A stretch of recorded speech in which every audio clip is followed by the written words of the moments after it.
Welcome on Saturday from Fun, 19th annual Fun Show. My first Fun Show and the best Fun Show I've ever done. So, but then again, it's my 1st. My son Brian is here. Morning. The Vulcan Company. I'm Coin Guy, and my experiences have been quite good. We moved a lot of product, more discerning people. I'm learning that I knew to bring the high-end stuff, and that's what's selling.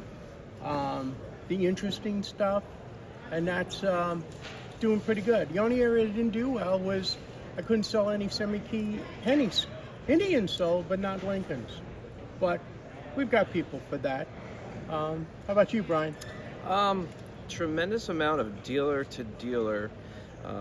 This being my first major show, I thought that there would be more like retail shoppers or collectors coming by looking to fill their holes, but I was surprised to find about 85% of all of my actual business was done dealer to dealer, so that was very, very interesting.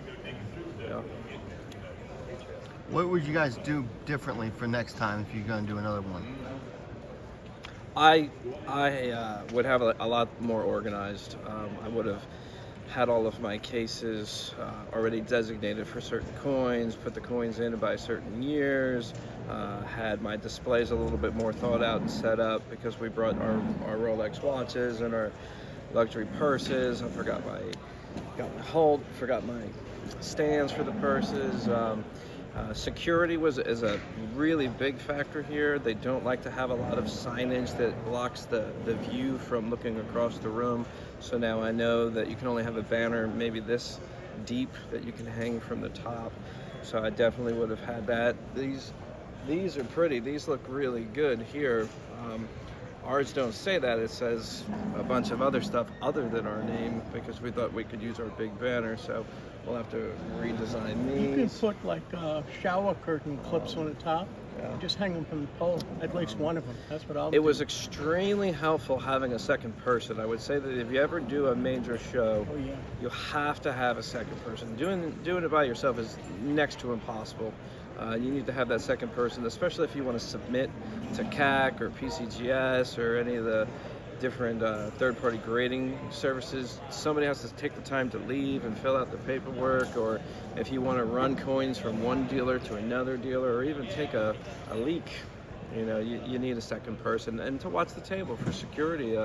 We heard several announcements. Oh yeah, sure. Here. Did anybody leave a bag of gold chains sitting around? Because we found a bag of gold chains sitting on a table.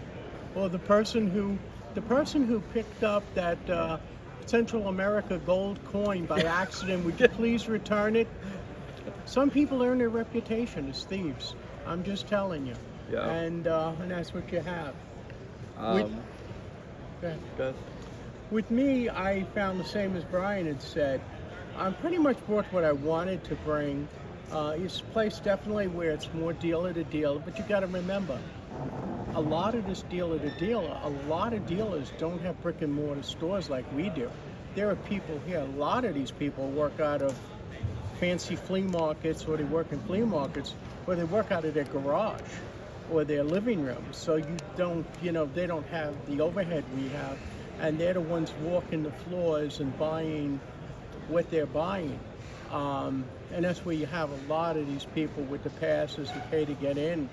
I mean, I think there's about 400 tables here. I don't know how busy it's going to be today, but it's been like I said, it's been a good show. It's a great experience. Thank you, son. You paid for my table. And what kind of trends have you seen in the buying of what we've sold so far during this trip? The high-end stuff, the better stuff sold. My bust dollar went. My Lafayette dollar, all my Kamems went. I had an Isabella and a Lafayette. I sold both of them. I sold a bust dollar. I sold the rolls of 86 and 87, original rolls. They went. I have one roll, 87. I still have the rolls of uncirculated mixed date pre-1904 Morgans. I still have those. But we may sell them today. I mean, I'm carrying home probably half the weight I walked in here with. because we had the America the Beautiful rounds, sold all of them very quickly, got the price I asked. And then silver went up $1.50 yesterday. Ha!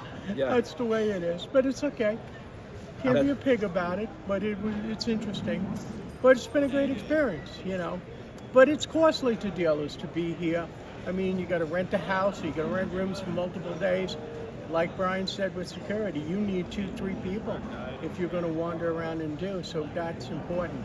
But overall, it's a great experience. I'm very impressed with Jack, my grandson. I'm watching him hustle the floor, running around, selling this, selling that. He's got the fire in him. He made $400 yesterday. That's a great thing. Don't say it so loud. But I mean, he's 14 years old. I used to work 10 weeks selling, delivering newspapers to make $40 a week. So he made it in a few hours. But he's in an environment where he's seeing it all. He watches what the flow and the ebb of it. Third generation, take us to the end of this century. Yeah. That's a cool thing. I enjoy it. Now, Brian, thanks for buying me a table. Yeah. Now, Brian, you brought a lot more like certified stuff. How was that, like higher end certified? How well has that been selling for you here? People were very happy to see it. They don't like to see the common stuff. I can tell you that, I mean, if you bring anything that's a graded Morgan that's under $500, nobody even looked at it. They want to see the big stuff, the unique stuff, like Dad was saying with his Lafayette, and they want unique coins. I think that's what people are here shopping for, is the stuff that you don't see every day. And of course, you'd go online and buy it, but to have it in your hand, to see it, to roll it, it makes a big difference, especially for very picky collectors. So I did pretty well with that larger $300,000 collection we had. I can tell you how to blow $1,800 in a single day. Go to walkthrough, take 6 of your coins there, and hope that your 1893 O and a Mint State 64 upgrades to a 65, even with a PQ sticker on it, because it's just not going to happen. They're still protecting the grades. Even though we had a fantastic grading team here today, I've learned that there's certain shows that have certain graders. There's a lot of extra high-level details that once you start getting into this world. So those coins you dropped off, you got nothing? Nothing. No. And you paid $1,800? $1,800 gone, just like that, done. But I'm not concerned. I mean, there are some guys, they'll submit the same coin 15 times because you make $100,000 if you catch a grader on the right day. And that really, that's what it is. And I know what you've told me, and I know what I've said on film, and I'll say it again. There's politics involved in this, and if you're a big grading company or you're a big auction house, you are going to get preferential treatment. I fully believe that. It's just like the top 100 most influential magazine that comes out, and I've showed it. Next to each person is his, I don't know, $10,000 issue advertisement. That's politics, and I don't like that. But I believe that's true. And any other many dealers I've known doing this say the same thing. When you spend $3 million with a grading company, I believe they're going to look harder. Let's just say that. I disagree. It's okay. I believe that they do what's called stacking. They'll take the 1881 S's that are all 66s and 65s, and then they'll take my 1893 O, they'll slip that in there, so it just goes to the first level grader, and they're used to writing 66, 66, 66, 66, 66, and then all of a sudden 1893 O is in there with it, and it looks just like the rest of them because it definitely is a 65, and they'll give it the 65, and then it goes to the verifier and the next person, and it's a lot harder for them to say, let's go backwards now. So I believe that the major grading companies, they have a system psychologically where they know how to stack the coins so it all looks the same, and then they slip that high grade coin in there with it. And they also have boardroom meetings every week about where we're going to send the coins. Are we going to send it to CAC? Are we going to send it to NGC? I think they're just a lot more strategic. Okay. Opinions. Standard. What else? We're about ready. We open at 10 today, son? Yeah. Yeah, we're going to be packing up probably early. So if you see me and you want to catch me, get here by around noon or 1 if you're in the neighborhood. I think that college is graduating again. Yeah. It looks like there's 3,000 cars in the parking lot. Well, have fun and games. It's been a great definitely experience. great to come here and meet the connections. Mhm. I loved summer seminar. To touch on that real quick, I took Jack to summer seminar, and I got to say, when he got there, my son's a jock. He goes to the gym 5 days a week. He plays lacrosse, and he walked the campus. He's like, Dad, I don't know if I'm going to get along with any of these guys here, and by the end, his mindset has completely changed. Oh yeah, I saw that.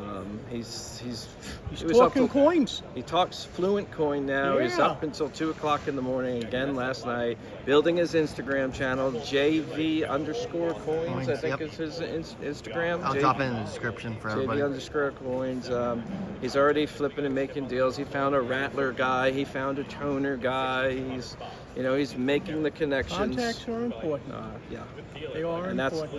that's a big part of the show and the summer seminar. Hunter was here. He was one of his counselors. Abby just came by. They're very, very ANA is very, very supportive of the YNs and helping them build a career. Shout out to Matt, Jack's instructor, giving him a coin, got him started, got him flipping. I found out where that coin flipped at summer seminar from Eli, one of his YN friends, and I bought it. So now I own my son's very first flip. It's sitting in an office in what's called a zircon holder. Shout out to Kevin Kaufman, who was my instructor. He builds the zircon cases, which is a holder for your holders so that your coins can sit upright. It's beautiful. So I have that sitting in my office. But it's been a great experience. That's almost it. We're going to be on Whatnot next Saturday, the 19th. Coin Guy will be on Whatnot, starting at 6 o'clock. Mostly certified coins, our first Whatnot in a month. Tune in and see us. Another interesting thing I gotta say that I learned at this show. Have you ever talked about trap coins? No. We should talk about trap coins one day.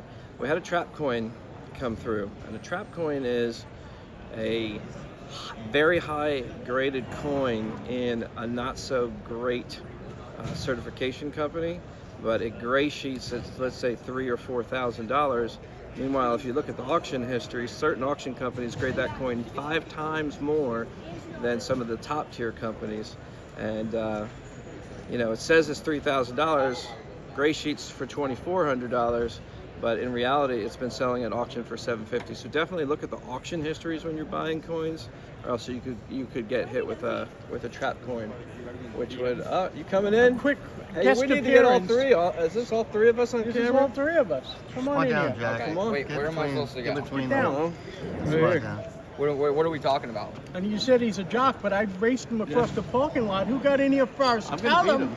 beat I got you in the foot race. Okay, bud. In the summer. He calls me out. Go ahead, say on. You are on. Yeah, whatever. That's why you don't have the hair. Well, last question of it. Will you guys do another fun show, yes or no? Absolutely. Yeah, I think we will. I think we will. Yeah, we got all the definitely. signage, so let's not waste it. Yep. God bless America, greatest country Yes. in the world. Yep. Take care, everybody. Until next time. All right. Thank take you. care.